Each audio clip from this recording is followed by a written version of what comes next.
Hello, everybody. Greetings from IGCP Group and Heart Care Foundation of India, and also from our supporter of this CME, which is Sun Pharma. I am Dr. K.K. Agarwal, President of Heart Care Foundation of India. Today, we are going to talk about an important subject, and we are talking about redefining management of diabetes by a group of drugs called SGLT2 inhibitors. For cardiologists, diabetologists, endocrinologists, it's easier to know this molecule. But I want this molecule to be known to everybody, every doctor in the country, whether they are orthopedician or diabetic, or they are surgeons or gynecologists. And the drug in focus will be dapagliflozin. So I will name it as DAPA. So the word, how will we remember DAPA for those who are non-physicians? The word D starts for DAPA, D for diabetes. So therefore, this is a primary drug for diabetes. How does it act? SG means sugar, L means lowers. It lowers blood sugar through the urine. And when it comes to T and 2, T means total, 2 means number numerical 2. It has two more actions apart from lowering the blood sugar, and that is in heart failure and in CKD, even without diabetes. So SGL, it lowers sugar. Apart from that, it has two more actions, and that is it is helpful in heart failure, and it is also helpful in CKD. CKD would mean I'm not talking about microalbumin positive, I'm talking about macroalbuminuria, which is severely albumin excretion in the urine. Then I was thinking how to remember these words, how does it act? So I was looking at the brand name of Sun Pharma, who is initiating this discussion and calling thousands of doctors in the country. So I thought their brand to be Oxra, O-X-R-A. R means renal, that means in CKD, or also means reduced ejection fraction. So if you have a heart failure with reduced ejection fraction, there is A. It ends with the word A, which indicates it is atherosclerosis. So atherosclerotic diabetes also, there is a role of dapagliflozin. Then I was thinking, what does OX represents? OX basically represents, apart from lowering its sugar, it also has an action of reactive oxygen species as an antioxidant, because it causes reduction in inflammation. That means IL-1 beta, IL-6, and TNF blocker.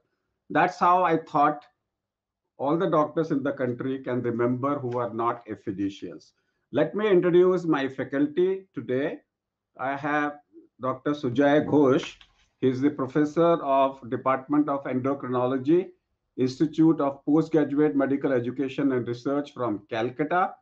He is going to talk about SGLT2 inhibitors in diabetes and across cardiorenal continuum.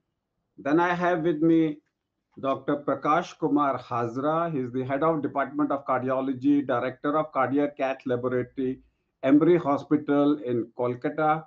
He is going to talk about the small r, and that is heart failure with reduced ejection fraction.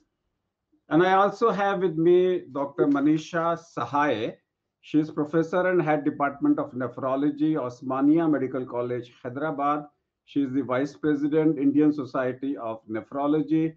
Obviously, she is going to talk about the next T, and that is the role of SGLT2 inhibitors in chronic kidney disease. So today, our subject will be difficult subjects. Uncontrolled diabetes. Do I go to insulin or do I have a choice?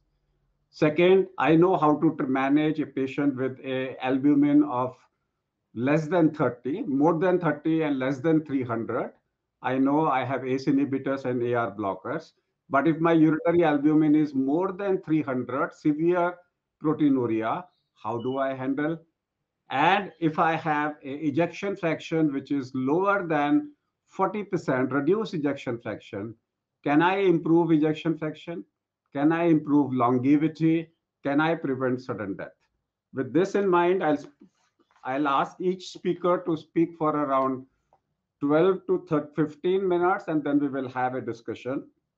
So the first speaker will be Dr. Sujay Ghosh on diabetes and across cardiorenal continuum. Dr. Ghosh. Good evening, friends and colleagues, wherever you are in India. Thank you, Dr. Agarwal, for that kind introduction about today's program. I shall try to be as brief as possible as requested, and I hope my slides are now visible.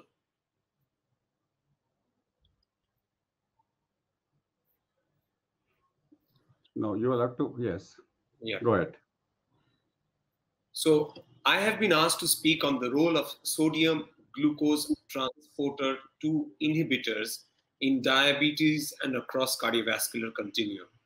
Now, because we are talking about a very, very different group of drugs than compared to, what many people have been knowing, particularly those who are not physicians, those who are not diabetologists or endocrinologists. Just to give a very quick recap is that in the kidney, we have the glomerulus, where there is a process of filtration. The glomerular filtrate contains a lot of things, including sodium and glucose. In the proximal convoluted tubule, predominantly, this sodium and glucose is reabsorbed through certain transporters, which are called sodium glucose transporters. There are two kinds which we usually talk about, type 1 and type 2.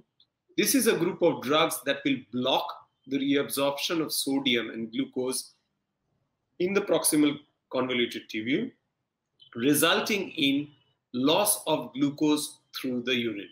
So this loss of glucose through the urine is expected to reduce the blood glucose level, irrespective of any action on insulin per se. And this loss of glucose will lower blood glucose in patients with type 2 diabetes. And this calorie loss is expected to reduce body weight in patients with type 2 diabetes.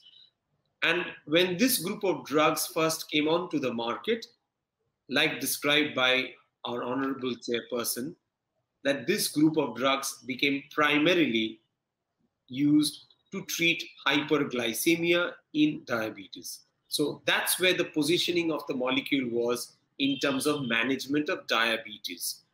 Like the next two speakers are going to talk about, that this group of drugs has actually now gone beyond diabetes management in the management of heart failure and in the management of chronic kidney disease, irrespective of whether you have diabetes or you don't have diabetes. So I've already told you that this glucose lowering effect of SGLT independent of insulin.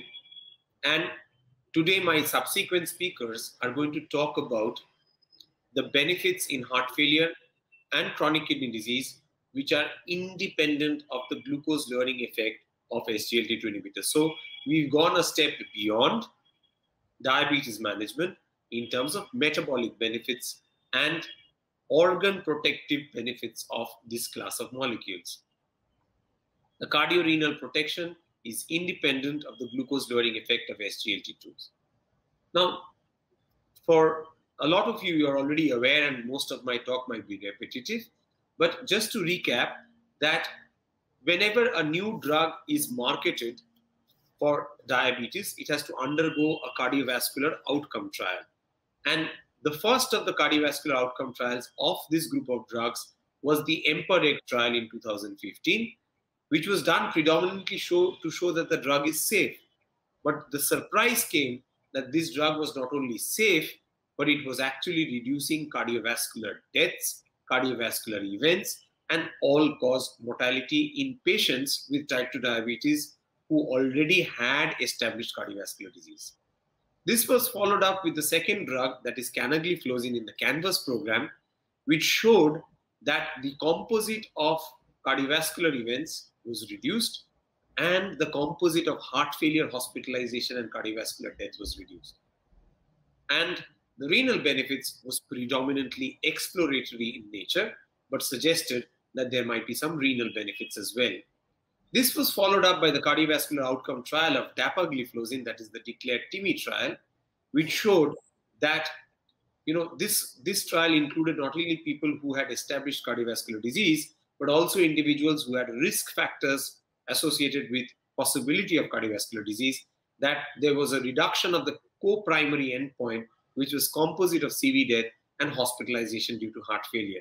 And again, like the previous two trials, had exploratory data regarding renal outcomes to suggest that this might be beneficial for kidney purposes as well. Following that, in 2019, a trial was published, the CREDENCE trial, which is a renal outcome trial of canagliflozin, which clearly showed that in patients with type 2 diabetes with some kind of kidney problem, they had benefits in terms of renal outcomes were concerned with the trial. So I've just tried to summarize in about 4 slides the results of 4 major trials of these 3 gliflozins to show that they are good as far as the heart is concerned and they are good as far as the kidneys is concerned. With regards to the other studies, that is the DAPA-HF and the DAPA-CKD, my subsequent speakers are going to talk about that. So just to recap, what started off as a glucose-lowering agent, after EMPA-REG and CANVAS, we realized this was a drug which was going to protect the heart in terms of mortality and cardiovascular event. After the DECLARE TIMI, and also from the CREDENCE as well, we know that it's going to be good for heart failure as well. And this is now a paradigm shift in the management of diabetes. Number one, in patients with diabetes, we are now convinced that this group of drugs are good for the heart and the kidney. And my subsequent speakers will show that even in individuals without diabetes, it's good for the heart and the kidney. So this is going to become more of a drug for the cardiological benefits and the renal benefits, and not necessarily remain as an anti-diabetic agent. So the SGLT2 inhibitors in heart failure, that's the DAPA-CKD, the DAPA-HF trial, showed that there is benefit in terms of heart failure, even in patients without diabetes or in patients with diabetes, over and above what the current standard of care is. And it shows that it's able to prevent heart failure, reduce those with heart failure with reduced ejection fraction, whether you have diabetes or no diabetes. So this is the second paradigm shift that's happened, that it's improved management of patient with reduced ejection fraction heart failure, whether you have diabetes or whether you don't have diabetes. So it's not surprising that the European Journal of Heart Failure in 2018 has quoted some of the studies which show that there are, the EMPA-REG MRI finding studies to show that there is modulation and remodeling of the heart with empagliflozin. And all of these we've got to think of has to be counterbalanced with the possible risk of increased risk of genital infections, diabetic ketoacidosis, and hypovolemia. So this particular molecule made by today's sponsors, that is, marketed by today's sponsors, has been used in type 2 diabetes. The DECLARE TIMI gave us evidence that it is useful as far as atherosclerotic cardiovascular disease is concerned. The DAPA-HF study tells us that it's beneficial for heart failure. The DAPA-CKD tells us that it's beneficial for the kidney disease. And whether you have ASC, even if you don't have ASCVD, heart failure, or CKD, the DECLARE TIMI tells us that there are benefits. And that has actually led to several changes in guidelines. The European Society of Cardiology now recommends SGLT2 to lower the risk of heart failure hospitalization in patients with diabetes. The American Diabetes Association has stated that this group of drugs are great when it comes to management of diabetes, particularly those associated with atherosclerotic cardiovascular disease, those having multiple atherosclerotic cardiovascular disease risk factors, those with heart failure, those with kidney disease, and those even at risk of any of these problems. We now know that there are several molecules in this class, And it's very difficult to actually differentiate one from the other. But as of now, like I said, the evidence is very good for even for dapagliflozin, particularly when it comes to renal outcome, along with heart failure data. There are trials going on in heart failure with preserved ejection fraction. Whether this group is going to have benefits there as well, we don't know. And we don't know what the long-time benefits is going to be very sustained. Because even in these short-term studies, the results seem to be dramatic. So cardiologists and nephrologists have often not used, but I think more and more cardiologists and nephrologists have picked up. At least the IMS data now suggests that cardiologists and nephrologists are perhaps prescribing the drugs even more than endocrinologists, which is good. But I still think there are gaps which need to be addressed. Cardiologists need to speak to diabetologists. Diabetologists need to help out cardiologists, because at the end of the day, it's the patient who is at the center of care. We need to help the patient out. A particular study looked at, the prevalence of cardiovascular disease in type 2 diabetes. Not surprising that almost 40% of the people with type 2 diabetes had coronary artery disease. And it's a pretty big study which shows that among 30% of type 2 diabetes patients with prevalent cardiovascular disease, consultation rate with cardiologists was 4 times than with an endocrinologist. Whereas if the patient had heart failure, he was more likely to go to a cardiologist. So we need to work as a team. And cardiologists should encourage also to prescribe SGLT2 inhibitor, which has already happened. And in future, this is going to be a cardiovascular drug and a nephrologist's drug rather than, being cornered as an anti-diabetic agent. And like I've said, the SGLT2 now covers an entire spectrum where you're talking about the heart failure continuum, where you had declared TIMI for prevention, DAPA heart failure for prevention and treatment. In terms of the renal outcome, the declared TIMI as well as the DAPA CKD. And if you look at primary prevention, you have declared partly from Canvas. For secondary prevention, you have the EMPERIC study. So all across the spectrum, you have evidence from the various SGLT2 inhibitors that this group of drugs, which have been predominantly being used all along as anti-diabetic agents, are great drugs as far as cardiovascular disease and heart failure is concerned, and renal disease. So early initiation of SGLT2 inhibitors in diabetes is going to be the way forward, that in addition to microvascular disease complication like kidney disease, retinopathy and neuropathy, macrovascular disease benefits will be there. Heart failure benefits is going to be there with this group of drugs. And early initiation is what we want of this particular class of drugs. CV outcome trials I have already talked about. So the CV outcome data suggests that all of these drugs are pretty good when used either in individuals at low risk or high risk of heart disease or renal disease. So I shall stop there and hand over to my respected chairperson. Thank you very much. Thank you, Sujay, for a beautiful, simple, easy to understand presentation.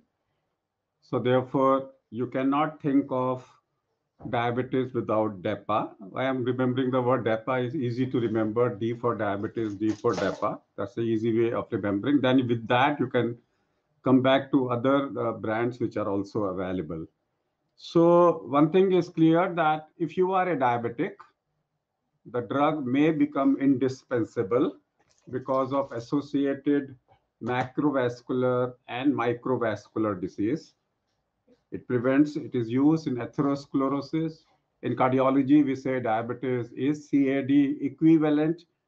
And when it comes to kidney and heart failure, both of them are common in diabetics. Therefore, this drug ultimately will become a must drug. But then the thing comes is, when it is going to cause increased sugar in the urinary tract, people are concerned about the infection, the genital infection and the urinary infection. So there came a role of this drug in non-diabetics, where even if the blood sugar is slightly more in the urinary tract, it may not be of that much concern. Therefore, the role came is, how about the DAPA group of drugs in heart failure management with reduced ejection fraction, independent of diabetes? So Joy has talked about in diabetes. Now we are talking about independent of diabetes also in great detail about DEPA heart failure trial. So I present to you Dr. P.K. Hazra, who will talk about the role of dapagliflozin in the management of heart failure with reduced ejection fraction. Remember, there are two types. Ejection fraction is indirect functioning of the heart. When we say reduced ejection fraction, means systolic function is gone. When we say preserved ejection fraction, it is more like a diastolic failure. You have systolic dysfunction, systolic failure, and you have diastolic dysfunction and a diastolic failure. Today, we are going to talk about reduced ejection fraction, usually, which is clinically associated with a systolic heart failure. Over to you, Dr. Hazra. Thank you, sir. So heart failure, this classification is again arbitrary based on some certain numbers, but I feel all the heart failure should be treated in 2001 in the similar fashions, ARNI, beta blocker, MRA, and SGLT2. And there is a lot of unmet needs. Your therapy should start at the very early stage of heart failure, those who are at risk, those who have a clinical heart failure, those who are in advanced heart failure. In spite of having knowledge, the penetration of this foundational four fabulous therapy is very, very, very low in our society because lack of knowledge, socioeconomic issue, the price factors, availability, and attractive solutions in rural areas. So the mortality has increased and will continue to increase. Now, if you have this kind of patients who is a chronic stable angina, past history of CABG, past history of angioplasty, you have a return of patients from an angioplasty by a cardiologist who will treat your coronary artery, but that does not prolong life anymore in stable coronary artery disease, neither CABG nor stent. So you have to fall back on his medical therapy, which is a polypharmacy nowadays. We have to think about rivaroxaban, the compass way. You have to think about statin, PCSK9. You have to change the metabolic milieu, the metabolic remodeling, the ejection fraction remodeling, cardiac remodeling, atherosclerotic remodeling, your ejection fraction on SGLT2. You have to take care of the kidney, your myocardium, your mitochondria, your brain, your uric acid, your endothelium, so on and so forth. That is possible by only one drug, that is SGLT2. So this is the story of a new class of drug. Cardiologists must know in post-PCI, post-MI, post-CABG, medically treated SCS, CCS, chronic coronary syndrome, heart failure, CKD, ischemia trial-like patients. We had this Saregama Padanisa. The drug 1 came in 2015, which prevents cardiovascular death, prevents heart failure. Then in 2017, the drug 2 came, second drug came, which prevents stroke, prevents heart failure. Again in 2018, the drug 3 came, prevents heart failure. This repeated in 2019, delay cardiovascular death and treats heart failure. Drug 2 was again tested in 2019, delays cardiovascular death, delay renal death. Drug 4, 2020, prevents heart failure. Again, the drug 1 came in 2020 with different subsets, different kind of patients treating heart failure. Drug 3 came in, delaying renal death. Drug 5 in acute heart failure, acute decompensated heart failure in 2020, which has been discussed recently in TCT. And we have a drug again, and drug 1 here has come back with 2020, which improves ejection fraction. For the first time in cardiology, we came to know that like ARBs or ARNI or beta blocker or a CRT device, you have an anti-diabetic drug which can improve your ejection fraction by 6% and can prevent remodeling.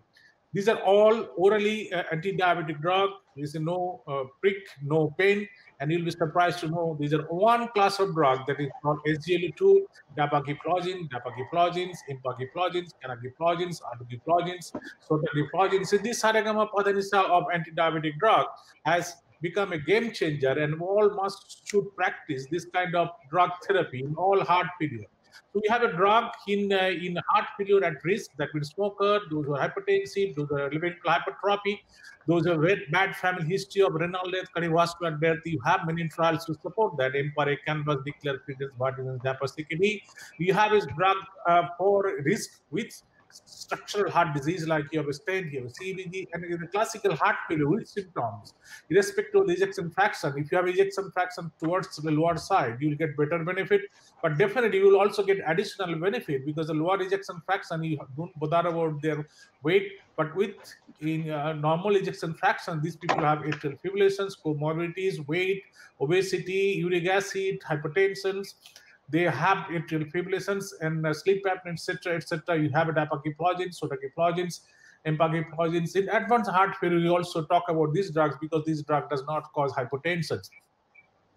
So SGLT2 inhibits heart failure, whether you have diabetes or non-diabetes, and more so in the diabetic. As I mentioned, I'm repetitive here, that this CVOT trial has proved beyond any doubt that if you use this drug very early in your life, it will prevent death. And it came from the DECLARE TV and other trials. So these trials has proved that if you have atherosclerotic cardiovascular disease, do not have atherosclerotic cardiovascular disease, if you have diabetes, no diabetes, CKD, no CKD, up to 25 ml, you up to ejection fractions of 55%. So it is HEPREP, MBREP, all in all subgroups it works. And there is a potential mechanism. Don't think it is a diuretic. Initially may work as a diuretic, so be careful about the diuretic use. So it does reduce your volume status. It can cause dehydrations. Interstitial volume is reduced more than intravascular. The sodium hydrogen exchange inhibitor, modulation of autophagy. That this drug is like, hey, you know, you have the housemaid. The housemaid comes in the morning and she cleans the house and keeps the house beautiful. So this drug actually keeps your bugs or your potential toxins in the heart, in the kidney, the hypoxia, the effect of this kind of metabolic toxicity in your heart removes, and it can prevent the cardiac death. And it is simple, once in a day, does not need any titrations, and it is a super fuel kind of thing, and it improves renal death and cardiovascular death. This is the trial, and this is a beautiful trial which says that if you start this drug very early in heart failure, with or without diabetes, you prevent one death out of 21 patients with a huge reductions of hazards and very good p-value.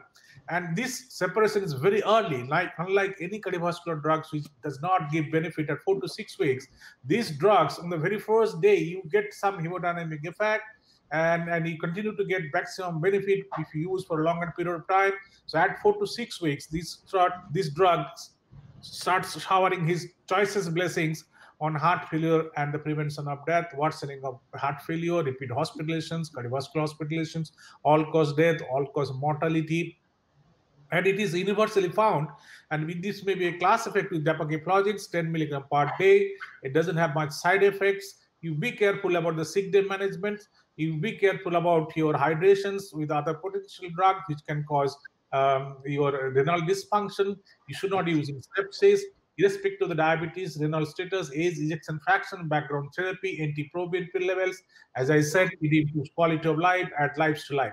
So this drug, if you combine with my drug, like cardiovascular drug, ARNI beta-aldosterone, you get fabulous NNT. The best NNT in medical history is 1. So that means if you treat malignant malaria with quinine, and if you save one life, the best NNT is 1. You save one, you prescribe one drug, you save one life.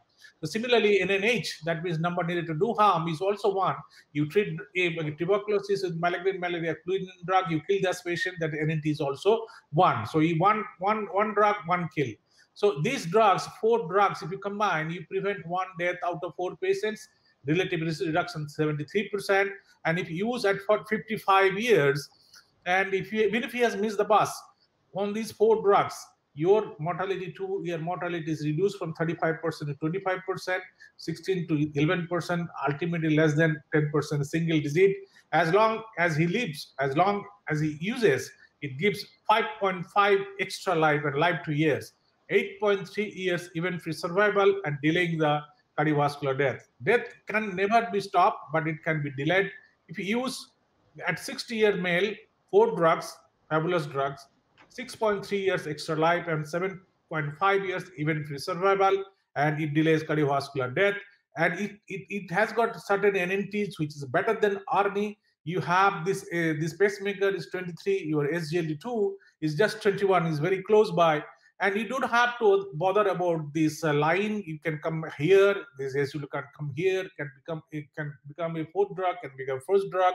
So with this, let me present my thought today. There is no more step care. You can start here with MRA, then go ARNI. You can go to SGLT2 at the very beginning. It's not a step care anymore. It is a circle. All 5 drugs, including diuretics, at some point of time you have to use, but all 4 drugs at the very onset of heart failure, at the very early diagnosis of heart failure, recurrent heart failure, it should be combined if they can afford it, if your hemodynamics parameter suits it. So there are 5 pillars, which includes ivabradine also, sometimes a diuretic. But if you do not prescribe this drug, if you do not understand this drug, if you delay this drug, that will cause more deaths. So ladies and gentlemen, it's not one day. Let it be day one. If you do not prescribe, my friend will prescribe. If my friend do not prescribe, then his enemy will prescribe. If both decline patients, the patients will buy it from the store and they will eat it and they will take it. So it's not one day or day one, which I mean, it's no more one day. It has to be day one drug, and you decide how do you treat your heart failure with reduced rejection fractions with anti-diabetic drug. Thank you very much. And he has added D for DAPA, D for diabetes, and now he has added D for day one. That you can also consider it using it on day one. So it's a triple D. Up till now it was 2 Ds. Now he's talking about that in echo you have 3D to remember the 3D word. Now before we discuss, let me now go back to our third speaker, Manisha. And basically she's going to talk about CKD.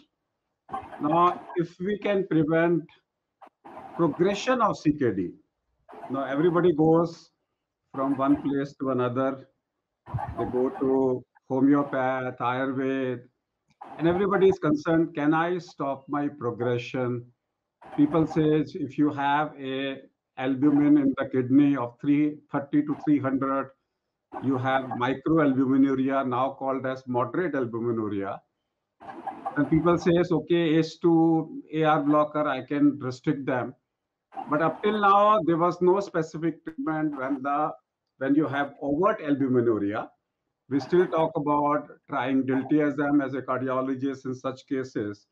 But yes, now we have a drug which can take care of macroalbuminuria and stop the progression of CKD.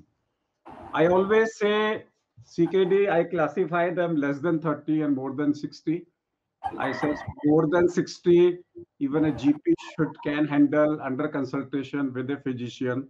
30 to 60, a physician can handle under consultation with a nephro, and less than 30, only nephro should handle.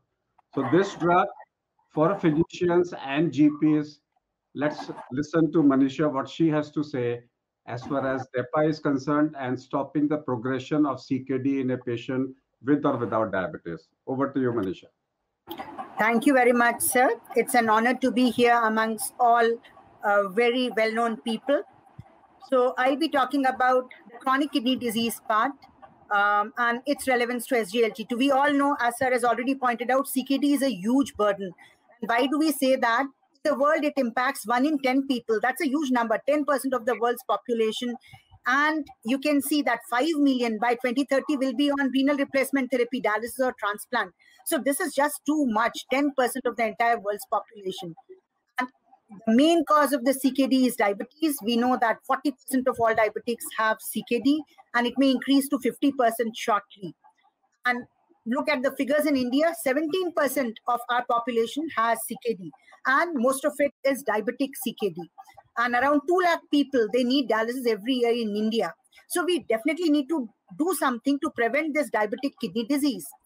And apart from that, the kidney disease, it causes progression to dialysis, transplant, a life full of dialysis, but the patient also becomes at a high risk of cardiovascular death because CKD is an important risk factor for cardiovascular death as well. Treatment is available. We have dialysis and transplant, but look at the cost of treatment. Transplant is 5 to 6 lakhs. Dialysis is 30,000 per month. So huge, huge burden. We have some treatment to prevent this progression. As Dr. Agarwal was pointing out, we have RAS blockades, inhibitors, and ARBs, but all the other drugs have been failures. So it was very dismal. We were not able to treat these patients who came to us with kidney disease. Now there is some hope in the form of SGLT2 inhibitors. As the previous speakers have also pointed out, we know they have a non-insulin dependent mechanism of action, and why the nephrologist is involved, because here the loss of glucose is through the kidney. So they act on the kidney and cause loss of glucose, which brings down the blood sugar in simple terms. We all know that they act on the proximal tubule. The SGLT2 is the main one, which contributes to 90% of absorption. Now, how does this SGLT2 inhibition, it helps in preventing the progression of renal disease? Remember that renal disease progression occurs because of overwork, overfiltration. Whenever there is some loss of nephrons, the remaining kidney, as you can see in the third figure, keeps on working more and more and more, gets tired finally, and because of this hyperfiltration goes into chronic kidney disease, end-stage kidney disease. And this is what is blocked by SGLT2 inhibitors. You can see, what do these drugs do? Whenever we have this filtration of sugar in a diabetic, most of this sugar is absorbed in the proximal tubule, as you can see in the figure, along with sodium. And as a result, less sodium is delivered to the distal tubule, macula densa. And as a result, macula densa tells the afferent arteriole, I'm not getting any sodium, you filter more sodium. And as a result, the afferent arteriole dilates and it brings more blood into the glomerulus. And what does this do? This causes hyperfiltration. And as I said, this causes injury. Hyperfiltration is bad. And this is exactly what is blocked by the SGLT2 inhibitors. So this is their main mechanism of action. That is, they reduce the intraglomerular pressure and the hyperfiltration. But this complicated cartoon shows that they have other actions as well. They act on the renal tubule. They are antioxidants. They decrease inflammation. They are antifibrotic. They are very good drugs. They bring down the renal work. So because of all these mechanisms, we call them cardioprotective. They reduce the blood pressure. They reduce the weight. They reduce inflammation, reduce renal work, reduce albuminuria, and they are really smart diuretics. So with this background, physiology seems good, that SGLT2 seems very beneficial. But what is the evidence? Do we have evidence? We have evidence from n number of trials. The first one was CANVAS trial, followed by CANVAS-R trial, which focused on the renal outcomes. Then EMPA-REG trial, where the cardiovascular outcomes were primary, but renal outcomes were secondary. So all these three, you can see that they were not primary renal outcome trials. They were more focused on the cardiovascular outcomes. And you can see the green color means the renal patients in this had mild renal failure. Now you come to CREDENCE. CREDENCE, the red pattern shows that they had more renal failure. The GFR was up to 30. So this trial focused on canagliflozin. And then came the DAPA-CKD, the land-breaking, the path-breaking trial, DAPA-CKD, which was also in severe renal failure, in addition in diabetic as well as non-diabetic patients. So these are the important trials. Now looking at the CANVAS trial, renal outcomes trial, you need not go through the whole thing, but you can see that these patients, 10,000 patients, huge number was there. You can see the canagliflozin and placebo, and you can see that the risk of increasing creatinine or end-stage kidney disease or renal mortality, GFR decline, this was much less in the canagliflozin group as compared to the placebo group. The albuminuria new onset was less in the canagliflozin group. Renal adverse events also were less in the canagliflozin group. So this showed canagliflozin is renoprotective. What about the EMPA-REG trial? This also was a primary CV outcome trial, but the renal outcomes were secondary. And here also it showed that empagliflozin also was good, that it reduced, you can see on the right side of the figure, the rate of GFR decline. It was less in the empagliflozin group as compared to the placebo group. So it had main cardiovascular benefits, which was the primary outcome, but nephrologists were happy because even the renal benefits were seen in this trial. So CANVAS-R showed the same thing. EMPA-REG also showed the same thing. Then came the CREDENCE trial, and this, we were a part of this CREDENCE trial, and it was very important for the nephrologist because here the main outcomes were, the primary outcomes were the renal outcomes. And here again you can see that again, as compared to placebo, canagliflozin, it reduced the composite of end-stage kidney disease, doubling of creatinine, renal or CV death. So this was very useful drug. And the secondary outcomes were cardiovascular outcomes, and they also showed benefit.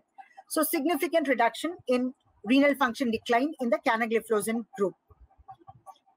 Then we had some CVD real evidence that also showed that SGLT2, they reduce the fall in GFR and they improve the cardiovascular outcomes. This is real world data. So we had randomized control trials, the CANVAS-R, the EMPA-REG, and we had CREDENCE. Subsequently, we had this real world evidence which all showed the same thing: good for the heart, good for the kidney. So this was very clear that in type 2 diabetic patients, we had SGLT2 inhibitors which were proven to be reno-safe, reno-benefit, as well as cardiovascular benefit. Why is DAPA-CKD so important? That's important because it deals with patients who are diabetics, as well as for the first time we have a trial which deals with CKD patients who are non-diabetic as well. And that is the beauty of this trial and this drug. So here again, we had patients who were more than 18 years, who had low GFR, who had albuminuria, who were already on ACE and ARBs, and still they had albuminuria, still they had a declining creatinine. And they were put on either dapagliflozin or placebo. And the outcomes were primary renal outcomes and secondary, the cardiovascular outcomes and composite outcomes. And what did this trial show? Is it applicable all over the world? Yes. You can see in red, Indians are also there. 201 people in DAPA-CKD were from India. And you can see the beauty of this trial, that it includes diabetic kidney disease, but you can see a host of other kidney diseases as well. So you can use this anti-diabetic drug in non-diabetic kidney patients as well. And that's the beauty of this trial, which was shown for the first time with the DAPA-CKD trial. And you can see all down arrows, the renal endpoints, all 39% relative risk reduction in the rate of decline, ESKD, renal or CV death. 39% is a huge reduction. And it was shown that this reduction was seen irrespective of the level of GFR, whether the patient was diabetic, non-diabetic, whether the patient had albumin less than 1,000, more than 1,000, or whether the GFR was less than 45, more than 45. So this DAPA-CKD showed that you use the drug at any level of GFR, any level of albuminuria beyond the 25 cutoff of GFR, you have benefits, definite renal benefit. Secondary outcomes, again, 44% relative risk reduction. Chronic dialysis, kidney transplant, or renal death, again 34% relative risk reduction. So remember, at least 30 to 40% renal risk reduction. Huge benefit. No other drug provides this much benefit. What about CV death or hospitalization for heart failure? Again, 30% reduction. Huge benefit again. All-cause mortality, 30% reduction. So it's very clear. DAPA-CKD showed that there is a decline in renal endpoints, cardiovascular endpoints, composite endpoints, and all-cause mortality. There was another trial, Diamond trial, with the same molecule, dapagliflozin, in Canada, Malaysia, and Netherlands. And what did this show? Again, the same, that there was a change in proteinuria in the DAPA group. The GFR changed with DAPA group to a better value. There was a reduction in body weight. The adverse effects in DAPA as well as placebo were similar. So no major side effects, no hypoglycemia, and no deaths. So we have Diamond trial and DAPA-CKD trial. So now coming to the heart failure part of it.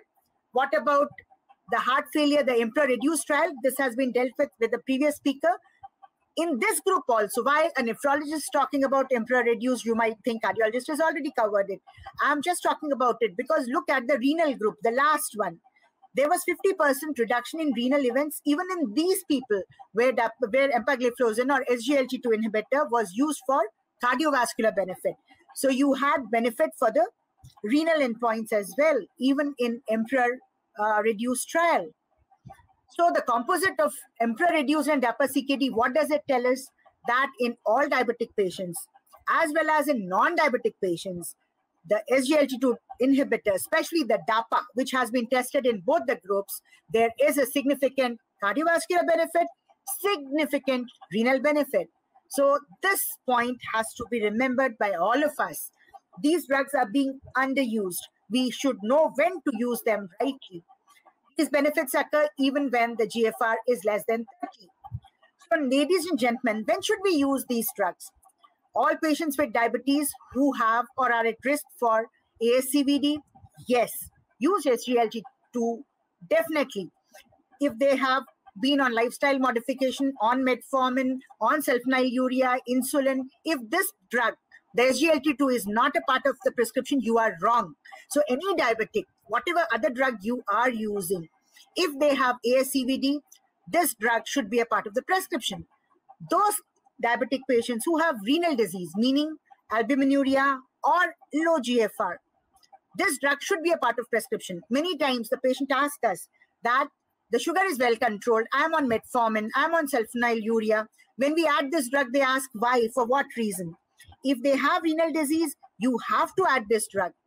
And in case you need to reduce the dose of hypoglycemic agents, you should reduce the dose of other drug, but make sure that SGLT2 should be a part of the prescription. About non-diabetic kidney disease with CKD, with renal disease, again add this drug. And this specially holds true for DAPA, because with DAPA alone, we have evidence for non-diabetic kidney disease. And heart failure already, as has been alluded by my previous speakers, this drug has to be used in heart failure with reduced ejection fraction. Safety outcomes of DAPA CKD, quite safe, no major side effects. And we should know when not to use them, which we all know. As of now, less than 25 GFR, we are not using them. In India, less than 30 after credence. And after DAPA CKD, that GFR cutoff has been brought down to 25. Those patients who are hypotensive, volume depleted, type 1 diabetics, or sick patients should not use. Otherwise, the drug, a very good drug, gets a bad name. You should use the correct drug rightly. So these are the sick day rules, as we have for metformin, as we have for RAS blockade. These are sick day rules for SGLT2, DAPA, gliflozin. So ladies and gentlemen, I conclude with this slide. From a cardiovascular perspective, these drugs are very effective, be it a diabetic patient or a non-diabetic patient. And the same goes for renal outcomes. And that's why nephrologist is now a part of the discussion. There is a big beneficial effect of SGLT2 inhibitors across all levels of eGFR. And all diabetics, ladies and gentlemen, remember, in your clinic, when you are writing a prescription, creatinine, calculate the GFR on your smartphone. And if albuminuria is there or GFR is low, make sure that this drug is a part of your prescription. Thank you, ladies and gentlemen. This is our dialysis unit, full of patients on dialysis. Most of them are diabetic patients. This is our transplant, 650 transplants. Many of them are diabetic patients. Remember, all these are major things and can be prevented to a certain extent. Prevention is always better than cure. And SGLT2 drugs here are here. The drugs are here for us to enable our patients to continue a long life without dialysis. Thank you for a patient hearing. Thank you, Manisha. Now we have time for discussion. We may extend the discussion by another 5 minutes so that we can have at least 10 to 15 minutes of discussion. So let me summarize one by one, and people can interject. That if you have a heart failure, diabetic or non-diabetic, also think of DAPA group. DAPA group may be SGLT2 inhibitor. I'm going to use it as the word DAPA group of drugs. Like we have Viagra group of drugs, where we have sildenafil, tadalafil. So similarly, I'm saying DAPA group of drugs. So if you have a heart failure with or without diabetes, use DAPA group of drugs. Sujoy and Dr. Hazra, is it right? Dr. Hazra? Your voice is not coming.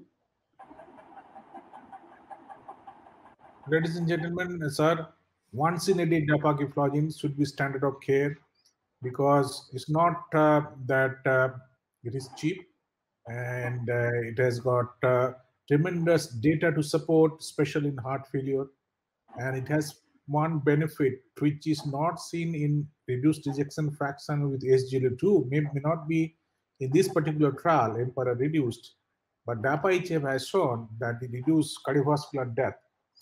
And though empagliflozin has shown its reduction of cardiovascular death in EMPEROR, canagliflozin in CREDENCE, DAPA in DAPA-HF, so all has been shown that it prevents death, and all has shown that it prevents heart failure, irrespective of the stages. So dapagliflozin should be standard of care. So one question comes is that if you have a heart failure, where you have a reduced heart failure, a systolic heart failure, or ejection fraction is low, where your doctor says that you are at high risk of sudden cardiac death, and if you are at that particular risk, also ask your doctor why you have not put me on DAPA.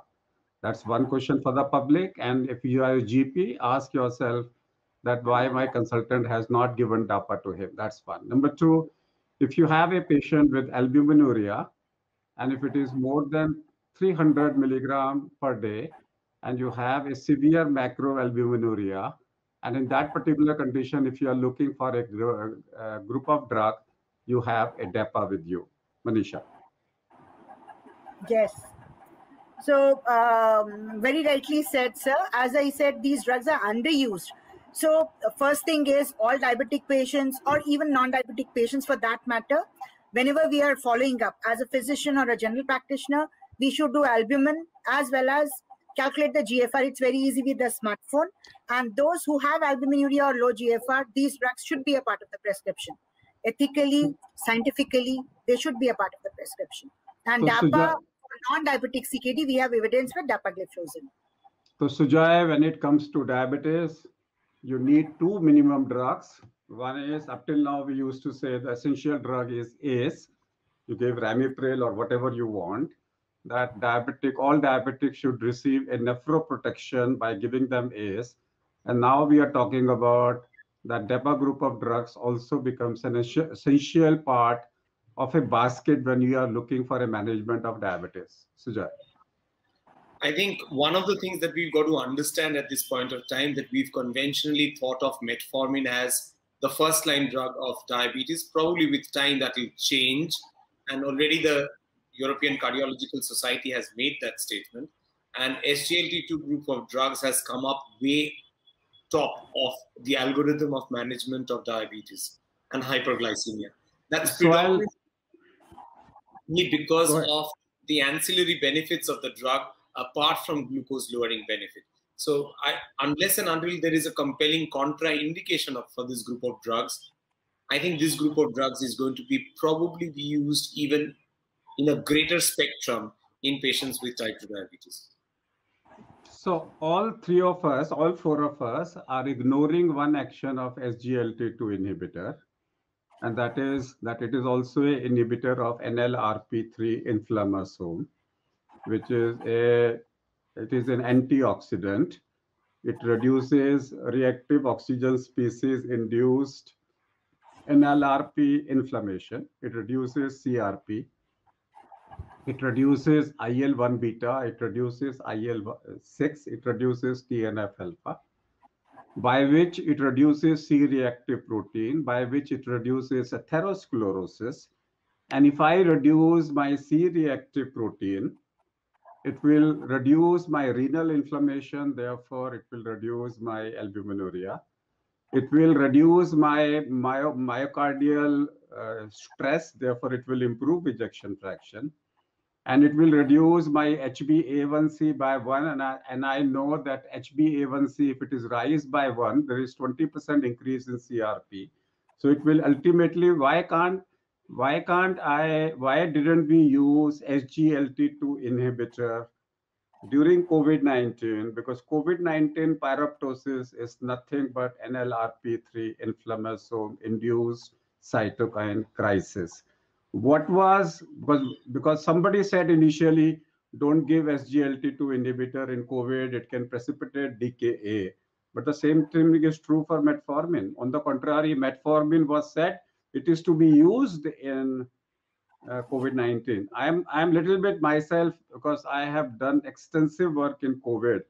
Why this drug my personal intention is this drug would have reduced cytokine crisis compared to talking about precipitating a theoretical possibility of DKA.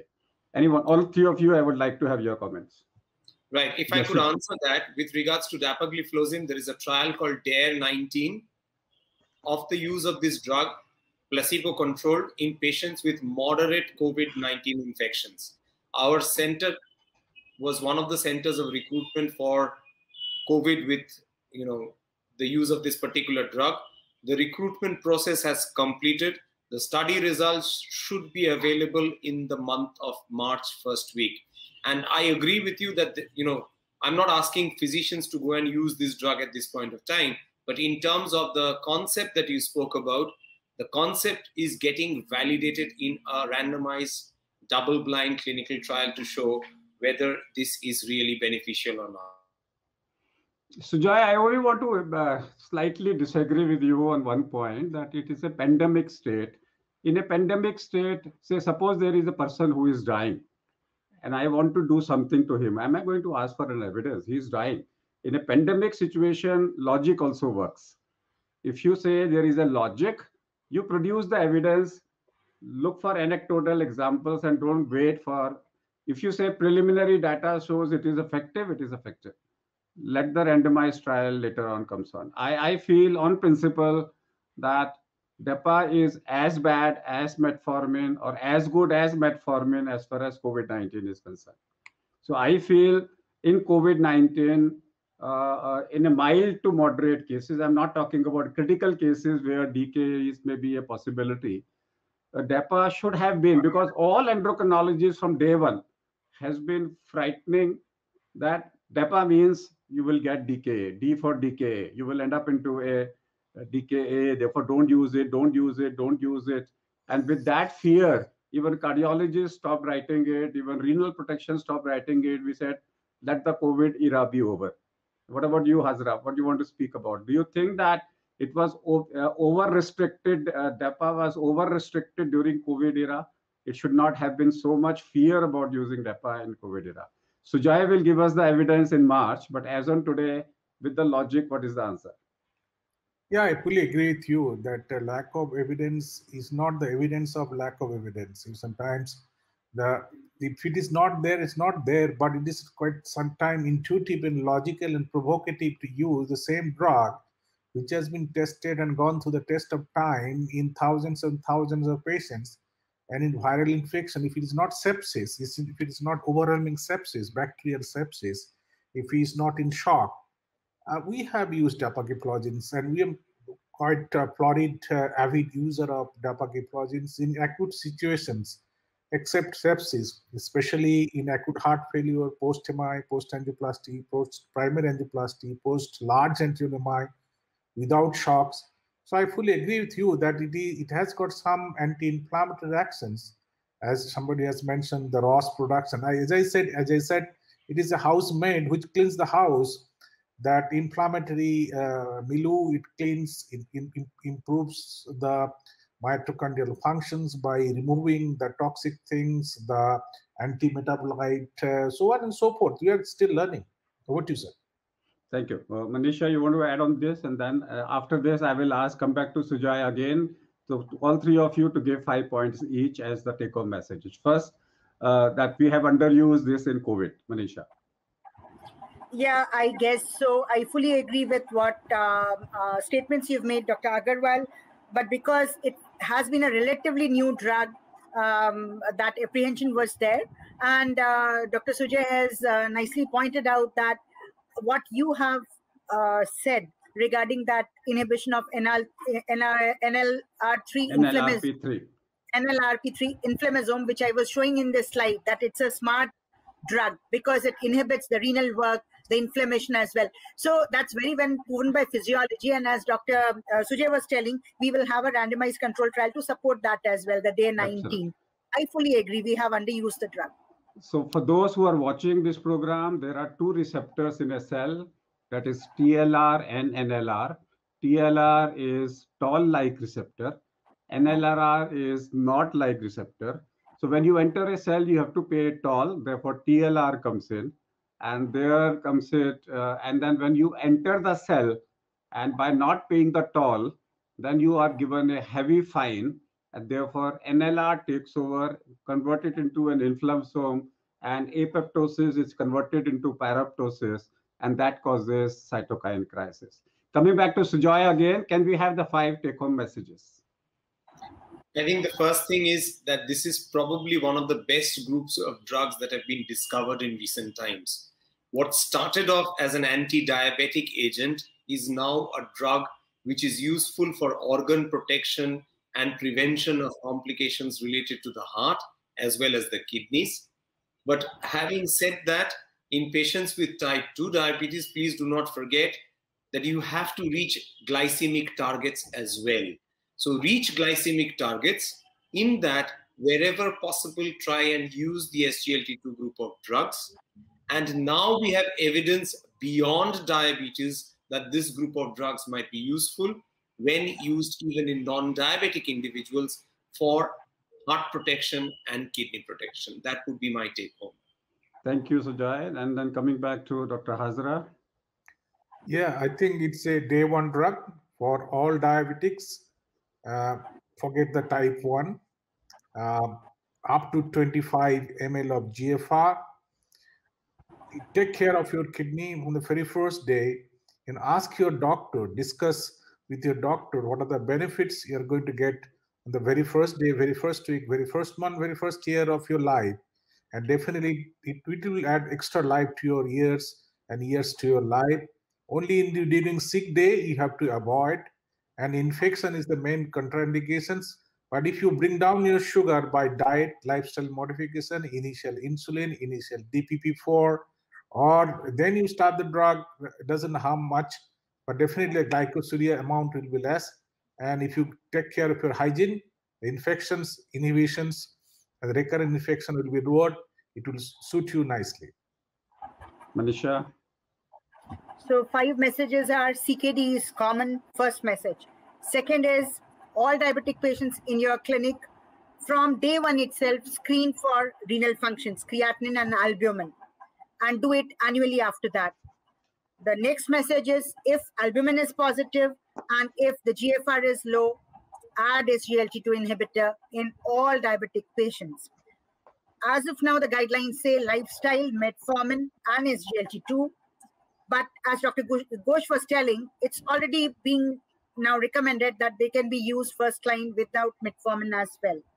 And the last is in non-diabetic patients also, up to the level of GFR of 25, dapagliflozin can be used, but still that 5th point has to be approved by DCGI. The drug is in the process for being used and approved for DAPA-CKD for non-diabetic CKD patients. So for non-diabetic CKD, as on today, it's an off-label use. Therefore, it is always better to tell the patient that this is the off-label. When you are using any off-label drug, that doesn't mean that you can't use it. Off-label drugs have to be used with the informed consent as a shared decision between you and your patient. And when the patient is coming to you, it is taken as an implied consent that whatever you are writing is okay. So you can write down. As you said, a consent we are taking now. Yeah. So remember that the Depic drug is also available as a 5 and 10 milligram tablet separately. It is also available with metformin. It is also available with sexagliptin and 5 milligram, 10 milligram. So these drugs are easily available. All of you who are watching this program, if you are aware of this, you are well versed, you are writing this, well, it was a revision for you. But those who have never used this drug, kindly see this program again and again. The link will be sent to you by Sun Pharma. Watch this program again and again. Get used to this particular drug. May end up into a wonder drug for D for DAPA, D for diabetes. Thank you, Sujoy. Thank you, Dr. Hazra, and thank you, Manisha, to be here with us. And I just like to see if there are some important questions. I just want to pick up one question which has come from the audience, and that is, why are you taking a risk of sugar. Why are you taking a risk for UTI? And I only want to say about that answer is that every drug has some side effect. Therefore, don't worry about the side effect, manage them and anticipate them. So no drug will be safe. Even water is not safe. Even air is not safe. Even the food you are eating is not safe. When we have food safety, similarly, there are drug safety. As a doctor, you need to know the contraindication. You need to know how to manage your patients. Remember, a diabetic patient is going to be on multiple drugs. So you need to know all the interaction. That's all for today. We will be back with one more seminar. Keep watching us, keep waiting for us, and we may come back with many more such interactions with you. Thank you, everybody. Thank you. Namaskar. Thank you, sir. Thank you. Pleasure. Thank you.